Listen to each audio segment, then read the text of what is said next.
হনুমান, বাদর এগুলো তো আমাদের ওদিকে দেখাই যায় না। আর এখানে দেখো বাড়িতে চলে এসছে, আর সব সময় প্রায় থাকে। একটু পর পরে চালের ওপর ঝাঁপায়, ছাদের ওপর ছাপায়, মানে প্রচন্ড বিরক্ত করে।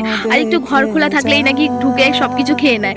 যাই হোক, দিদি নাকি একদিন মুড়ির বয়াম, অনেক বড় বয়াম নিয়ে চলে গেছিল। আর শুধু কিন্তু বয়াম নয়, ঘর খোলা থাকলে ওদের পছন্দ মতো যা পায় সবই নিয়ে চলে যায়। আর এখন বাজে 9:30।